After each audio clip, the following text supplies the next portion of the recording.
Hello there, everybody, and this is episode 18, which is good, really nice. It means that the series is going quite strong for quite a while now, and we love that kind of thing. And as you can see behind me here, we built an everything factory in the last video. Well, not quite an everything factory. It does not make composite resources, but that's still completely fine because we can use all the stuff it does make to make composite resources really quickly. And we're going to need a lot of these resources for the video today because what we're going to be making is an auto sorter for our items, which is very appropriate because now we have a lot of items to auto sort, and we don't want to come down here from our main base, which is way over there, every time we want stuff. So what we're going to do actually is build a system where a train is going to come through here and take all of this stuff, right? And then it's going to take the stuff to my base, and then at my base, it's going to get auto-sorted. Now, the first issue is I don't know how we're going to do that, right? Then the second issue is going to be actually crafting all the stuff, but apparently gathering the resources is not going to be an issue here because, well, that's just kind of automatic now is what we did, so that's pretty nice. Anyways, yes, the first step, obviously, is to figure out what we're going to do. So I'm going to fly over to our main base here so that we can sort of plan out where the train is going to show up and where we're going to put all that stuff, right? Because my main base isn't exactly large. I didn't really leave a whole lot of room for storing stuff, so I may need to build an entirely different section just for that. We're just going to have to see. Yeah, I'm kind of feeling like that's what I'm going to do, actually. Just because it would be neat as well, right? So there is that aspect of it. So, yeah, well, I guess that's what's happening then. We're going to build a little bridge right here, right? That goes to another flat spot similar to this one, but not quite as large. That's just going to have a bunch of, yeah, medium resource canisters that a train is going to put stuff onto. So I hope you enjoy that concept. I didn't have to do the voice. Okay, I'm back and I'm a success. So there we go. We got that started, and then we're just going to get the green and fix this right here. And then obviously build out the brown part first, right? Because like it's just like an optical illusion thing. Look, it looks like we're on a little clump of dirt with grass on top, so that's why I'm doing it like this. You know, that's why I'm doing it like this, so that's why I'm doing it like this. But yeah, as we also discovered in the episode where I built, you know, this flat spot we're standing on, does not take a lot of soil. The narrow mod makes it so that you can build pretty large spaces with very little soil. I built this entire flat area, you know, even though I had to do 2 layers, the brown layer down there, and then the green one up here. I built all of this with just like 7.5 soil canisters, so not expensive at all. Just takes a little bit of patience. I think I left my FOV up from when I did my thumbnail for the last video. Guilty as charged. It kind of looks better, though. Oh, it does. Well, new tech. This is what we're doing. All right, just brought back a bunch of soil from the old base, and so I'm just going to get started on, you know, building this out some, and I would just like to complain for a minute, right? Because here's what's happening, right? I'm going to build an auto sorter in this video, right, in survival, but I haven't designed one in creative or anything. Yeah, that's my complaint. So that's going to be rough, probably, because, you know, I don't know how to do that. Yeah, so I gotta haul the stuff over here and have it auto-sorted. I'm gonna enjoy this so much. Yeah, but enough rambling for me, for that is all I ever do. Yeah, whenever I get back, I'm gonna have at least something going on here. Maybe the size I think is gonna be or something, so, I'll just start cooking that up. Anyways, we are now back, and as you can see, we have got the space mapped out we're going to need for just the resource canisters. And as you can also see, this is way more than just 16 resource canisters because I realized that we want to also store the composite resources, even though we're not going to be auto-sorting them or auto-crafting them with the every resource base setup thing. And so, yeah, this is just because, you know, again, even though we don't automate getting composite resources, once we craft them and have extra, we need somewhere to put them. So we're just going to store those like normal, but everything else will be automated. And so we're going to put all those in a row.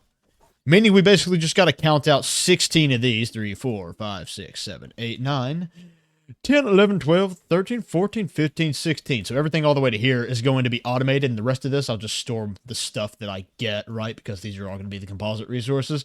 And so, how am I going to automate storing them? Well, obviously the first step, because, you know, again, I don't know how I'm going to do this yet, but the first step, no matter what, is going to be to have auto arms for each of these, right? So these each get their own auto arm, and since they're so close together, the auto arms are going to have to be pretty far back so that they barely clip each of these because the circle radius is so large that multiple resource canisters could be consumed by one auto arm. We can't have that, so we have to back the auto arms up to where they barely graze these so that, again, each auto arm only gets 1 resource canister, which means I have to expand the base even more. I'll be back when that has happened. Alrighty, we are back, and I have set up all the auto arms, as you can see, and I made it look nice and handsome by putting it on a different colored soil and everything. I want it to look very industrial and separate from the base, but I want the storages to be, you know, less industrial and just part of the base. Kind of looks like normal storage, separate from all the automation stuff, and I think that doing a different soil color and putting it, you know, a physical gap between the two, it did a nice job of making this look well, and I think it's fine. And by the way, just in case you're curious, the way you get that color soil is from Aatrox. It's the darkest colored soil in the game. Fun fact, it's even darker than the soil that pops up underneath the starting shelter whenever you land. This is actually a little bit darker than that, so that's where you get that. You go to Aatrox, and with the terrain analyzer, fill it up, and then once you fill it up and it's on your terrain tool, as long as it's on, then the soil you build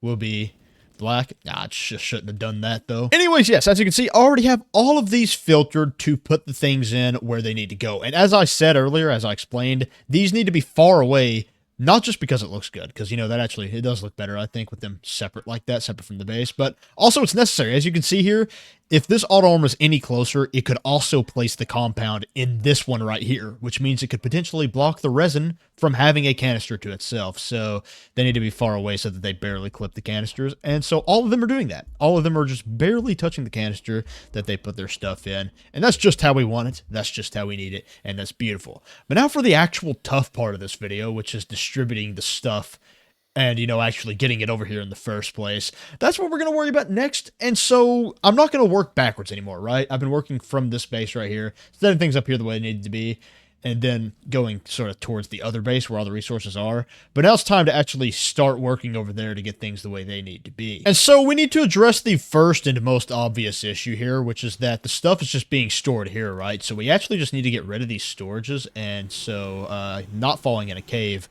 would be step one. But as you can see, this does distribute pretty well. Everything has some stuff. It's obviously not exactly equal, but my fear that just one would start filling up by itself and hog everything is now put to rest, because everything has something. Somehow we ended up with more lithium than a lot of stuff, even though lithium is very expensive for scrap for one lithium. Weird. But yes, here's my plan, right? Because there's a lot of people, I think most people, and I've seen like actual everything factories that include composite resources, which this one does not. I've seen bigger factories than this, where people use a bunch of auto arms to get their stuff around. And that's good for certain stuff, like right here, that's kind of all we could have done, right? Getting this aluminum into this canister. That's all we could have done. But as far as I want to pick up some of all of this stuff and take it to another base, we do not want to bring all of that stuff to one point with an auto arm to load it onto a train. Instead, we actually want that train to just go around and have auto arms put the stuff on the train while it's going around, if that makes sense. So basically what I'm saying is, we're not going to run all that stuff, all the stuff that's being made in this factory. We're not going to like run it here, for example, to a rail station and then have that rail station put that stuff onto a train. Instead, we are going to leave these auto arms and get rid of the storage and have the train track go past the auto arms so that the auto arms place the stuff onto the train. Now then, never done that before, so I really, really hope this works out, because if it doesn't, well, then it doesn't. And so, yeah, that means I got another big, fat, off-camera job to do. I have got to just kind of, I don't really know what I'm going to do with these resource canisters. Realistically, I should have probably taken them back to base, right? And then used them there instead of crafting new ones that are now empty. But where's the fun in that? Actually, that would have been much more fun than crafting a bunch of new canisters. Look, I didn't think it through, but that's fine. What we're going to do now is run, again, railways all the way through here where these resource canisters are. Just going to be a train that goes back and forth, I guess. Back and forth. I don't know what I'm going to do, actually. Okay. It's been about 16 billion years since the last cut, because I've tried about 6 billion different things to see what would work best, and I don't really want to go over the details there. I just wanted you to know why I sound really weird and tired. It's almost 1 a.m., by the way. 2 days in a row where I'm going to get 4 hours of sleep. Sorry about that. Whoa, complaining. Anyways, what I've done is decided to do just normal rail cars, no engine, because I want this to be slow. Why do I want this to be slow? Because I want the auto arms to be able to put as many things on them as possible. And so I have the entire thing done, by the way. I don't know if I pointed that out. Everything's done now, so I'm just going to show you the way it's supposed to work, because I haven't tested it yet, so I hope it works. This wraps around to where both sides, well, first things first, actually, I forgot to continue giving this power so that the auto arms can actually start putting stuff on it in the first place. And so when that train gets around here, it should be the case that, yeah, okay, that these auto arms start placing the stuff on it, right? Which, again, that's why we want it to be slow. And so, I didn't want to use rail junctions or anything, right, to do some advanced, well, nothing's getting placed on it because I had the power off this whole time, so there's nothing to place on it. So, great demo. I'm tired. We're only doing this in one run. Anyways, I did not want to use a bunch of complex rail junctions and stuff to where it has to loop around and stuff. So, this is one track. It just goes back and forth on said track. So, instead of using a rail junction right here, like I said, just goes back in the other direction. And all you got to do for that is put a delay repeater on the side it's coming from and attach it to the other side right here. And I put it on 15 because that's, that's pretty good. And so the train's going to wrap back around this way, and then go to my base, and it's not very fast. So what I'm going to do is cut the video until I'm there so I can explain what's going on. Alright, it has arrived at a stop because I was recovering from something that happened in my life. Alright, my jetpack ran out of fuel and I died. That's what I was doing. I was getting my stuff back. But, yes, it's here, and it's just a really basic system. There's not a whole lot to say. It's about what you would expect. These auto arms are just yanking stuff off this as it goes by and putting them in the, in the storage. It's really nothing advanced. And so, the train doesn't slow down or anything, and there's just another rail station over there that tells it to come back this way after it parks. Well, it was supposed to. My bet is that I forgot, I forgot to hook this up to the other side after I placed it. So you place it on one side, the side that it'll let you place it on, because you can't place it on the other side. And then, you put it over there. And make sure it's on 15, no lower really, because it's kind of risky already at 15, but I'll just send it off manually since I failed. And so, it doesn't slow down or anything, because, that'd be, like, annoying to cause to happen. So it is kind of slow getting the stuff over here, but it is fully automatic, and really it's not that far of a distance. So I think the setup's overall pretty good. I'm not too miserably upset about it. Anyways, for reasons that I don't have the energy, or I just can't. I literally can't. My brain's not working right now fully.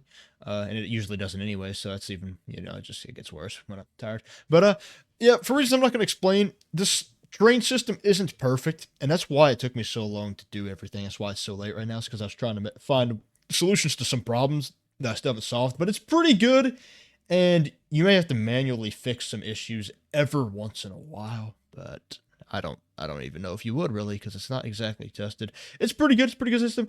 And let me just point out, right, the obvious here, just before I end the video. I know that the real issue here is that I am transporting the stuff, right? If I had just brought the Astronium all the way here and did the Astronium to everything factory here, this would have been very, very easy. So the entire actual problem with this isn't that I couldn't perfect the train system, it's that I decided to use one in the first place for transporting a grand litany of resources, instead of simplifying it to just where it's an Astronium train and I do all the processing here. I understand that, but it's too late is what it is, so goodbye.